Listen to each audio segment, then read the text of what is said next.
Ba na yan, ma'am? Okay na po. Sobrang haba ng pila sa Petron.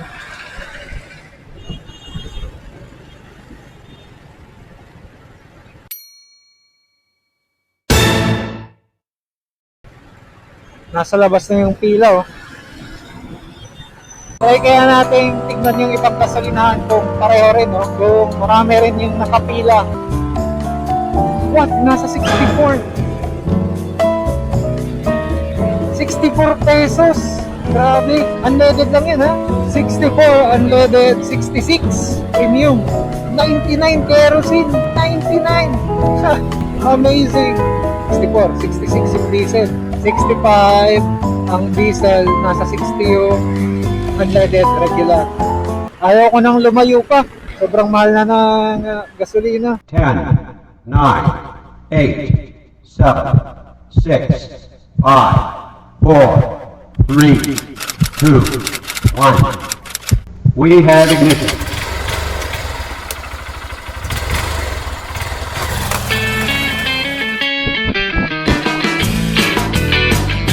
$66, $73, $69, $70, $69, $80. Pinapalitan daw.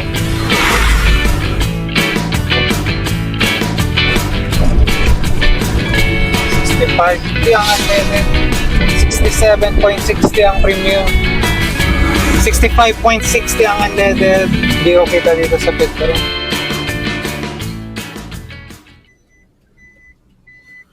Okay.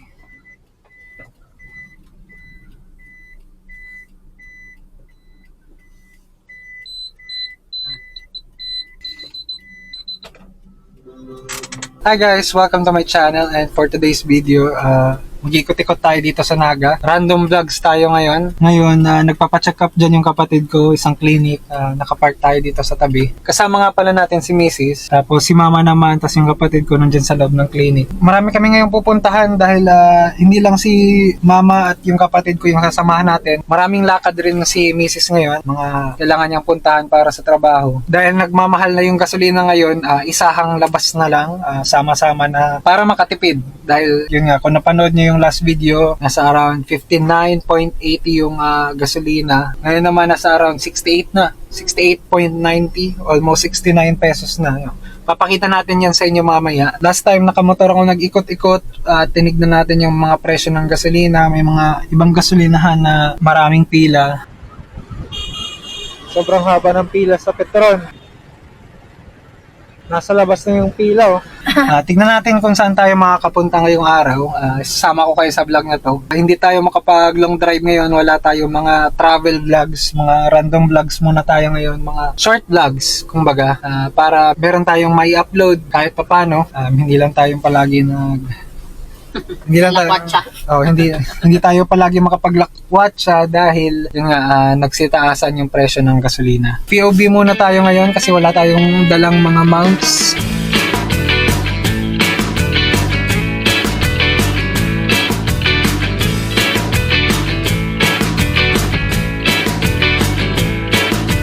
So guys, nandito tayo ngayon sa labas ng Uma Residences. Katapat natin yung Sea Oil. Kung makikita nyo yung gasolina dito nasa 69.20. Tapos yung diesel naman nasa 84.60. Yung premium nasa 70.20. Hindi ko alam kung kita sa camera, pero makikita nyo itong Navara, merong container na dala, blue container. Nakakatakot kasi mag-stock ng gasolina dahil since March puso ang apoy, magka-summer na eh. Nagdadalawang isip kami kung mag-i-stock up kami ng gasolina o hindi. Yan. Parang hindi siya pinayagan na magpalag. Oh. Hindi ko nakita na kinargahan yung container eh.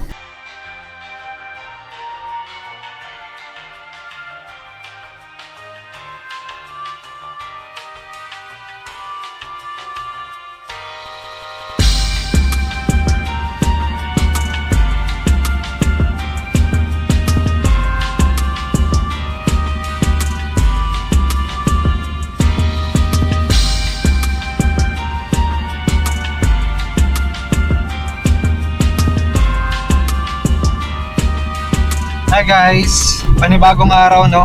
Kahapon hindi natin natapos yung vlog.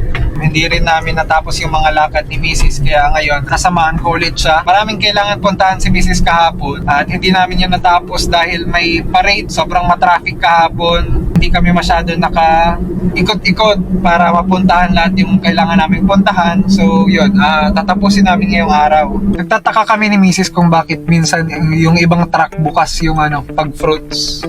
No, di ba natanong mo sa akin yung dati? May ibang truck na dito sa side nakabukas. Meron naman ito sa likod. Kung alam nyo, comment nyo dyan sa baba. Para malaman namin kung anong rason kung bakit ganyan yung ibang truck. 71.50, 83.50 yung diesel. So yung gasolina ngayon pareho pa rin kahapon, 69.80 pa rin. Sa balita namin kasi parang araw-araw siya tataas eh. 68 kahapon. 68 kahapon? Oo nga, 68.90 kahapon. Ngayon 69.60 na. Pati dito. So tumaas na naman siya ng piso.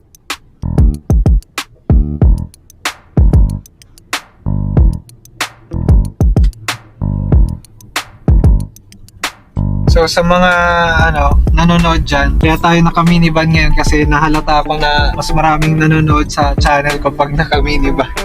Ipa-plug ko na rin yung mga vlog ko gamit yung motor kasi yun, nagsisitaasan yung gasolina. So sa mga nag-subscribe dyan dahil sa minivan natin, pasensya na kung sometimes motor yung gagamitin natin. Dahil yun na nga, sana maintindihan nyo, tumataas na yung gasolina at syempre kailangan rin natin mag-upload. So yun, hahatiin natin yung mga video, minsan motor, minsan minivan, para hindi naman tayo mahirapan sa gasolina, no? At para makapaglabas pa rin tayo ng mga video. Hindi naman natin fully isa-stop yung pag-vlog gamit tong minivan. Syempre, magpa-vlog pa rin tayo ng minivan dahil somehow tipid pa rin siya sa gasolina, no?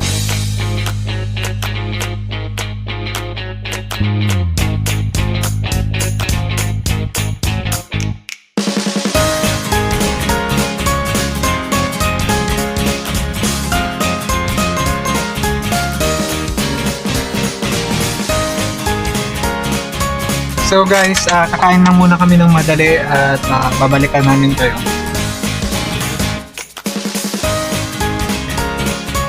Good monument. Sana mayroong parking.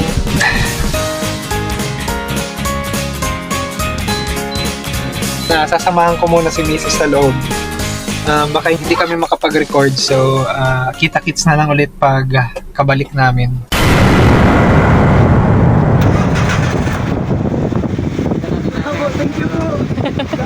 Thank you, sir.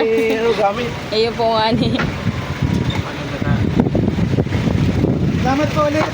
Thank you po. So guys, yun, low bat tayo. Mabuti nga at may nag-rescue sa atin. Ngayon nasa 12.2, 12.5 volts na siya. Nagcha-charge na. Naiwan kong nakabukas yung park light. Nagmamadali kami kanina ni Mrs. pumasok doon sa pupuntahan niya para kunin yung mga kailangan niyang kunin para sa trabaho.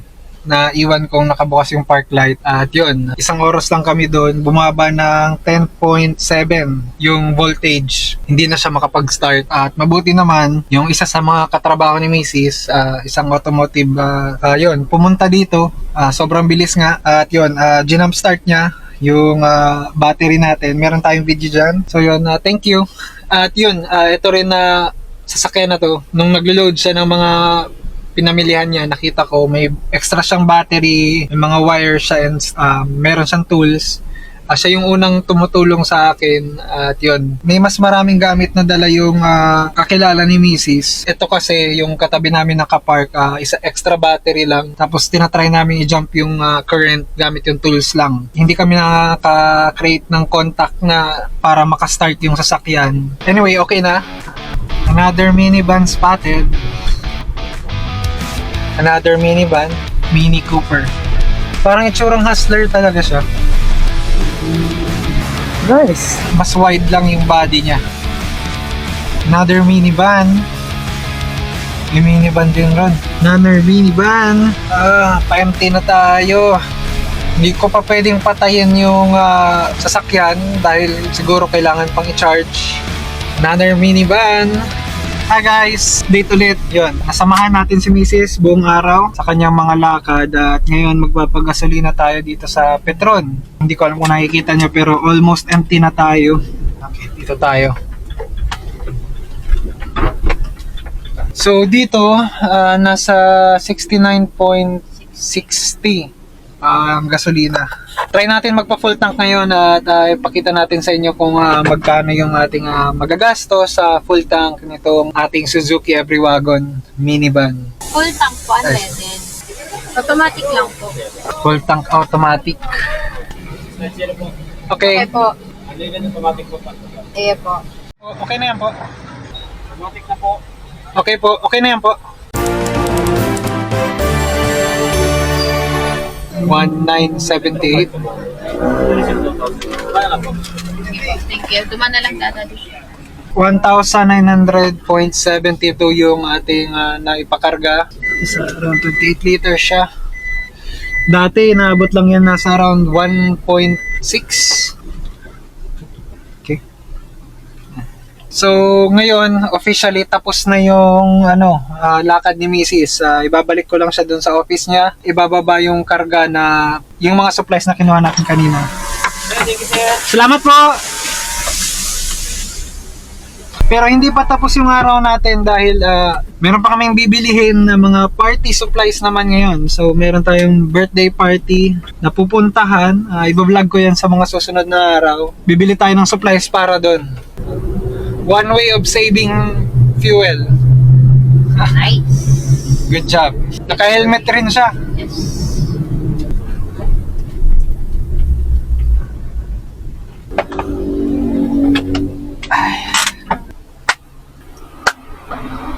Yeah. First try. Diba? Yeah. First try. Another minivan. First try. Aray ko! Oh. Oh, see? 71.50. 70.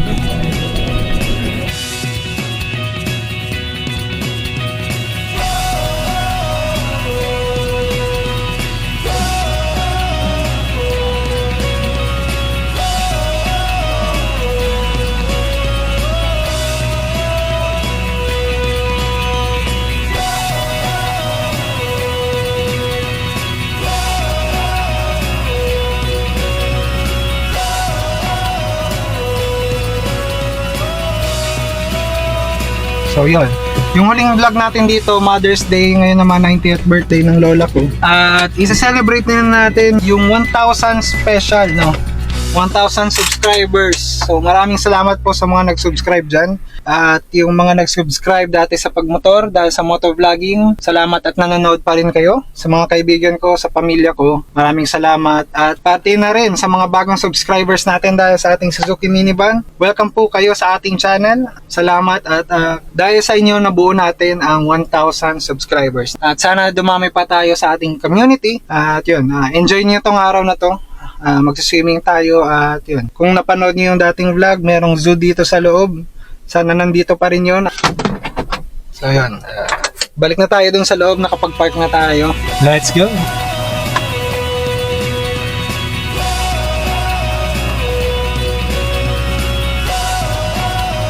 Hi guys!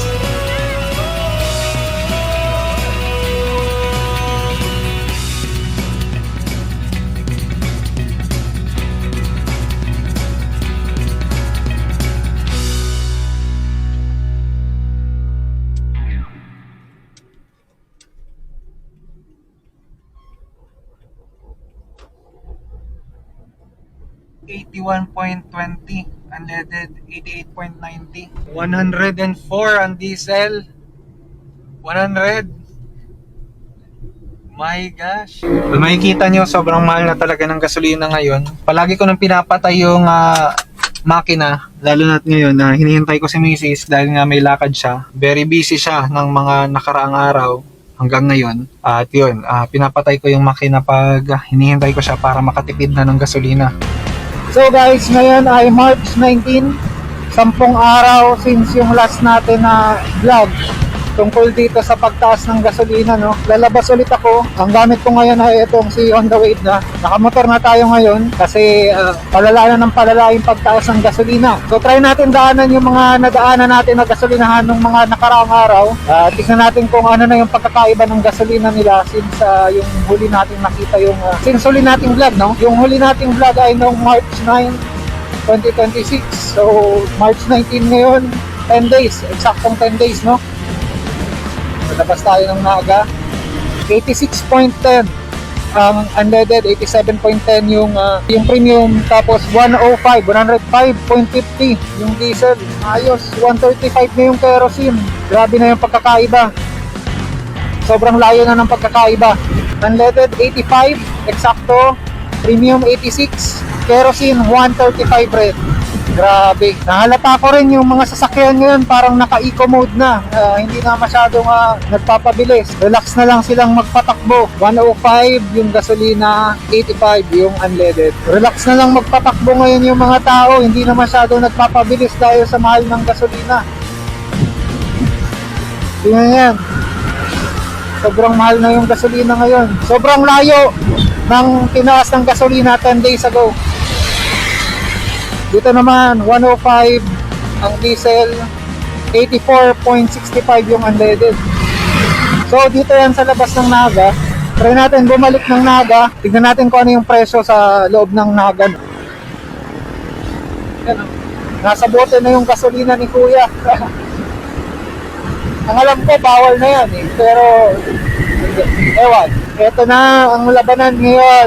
Ang importante, may gasolina pang magamit sa mga susunod na araw. Isipin nyo, yung litro ng diesel ngayon, 100 na, 105. So, ang 10 liters, nasa 1,000 na. Welcome back to Naga City. Ng diesel, 111.6. 86.20 yung unleaded. Grabe. 111 dun sa Shell na yun. Yung diesel, 103 yung diesel max, 105 yung diesel turbo, 83 yung unleaded, 84 yung premium.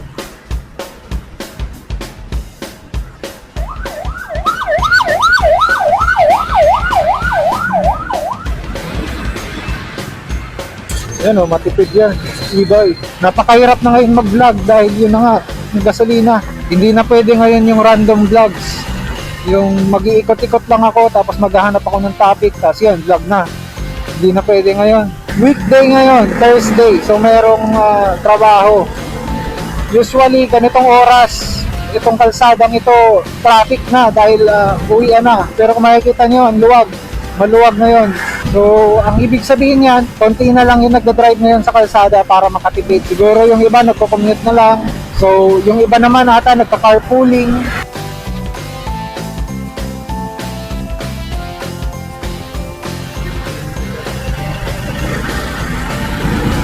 So guys, dito ko na tapusin tong video na to, no. Hindi ko na to papatagalin pa dahil uuwi na rin ako dahil madilim na. Wala naman kayong masyadong makikita sa vlog kapag madilim na. Kompleto na siya. So dito ko na tatapusin tong vlog na to, no. Kung nagustuhan nyo, please give a like, comment, and subscribe at magkita-kita tayo sa susunod na video. Maraming salamat.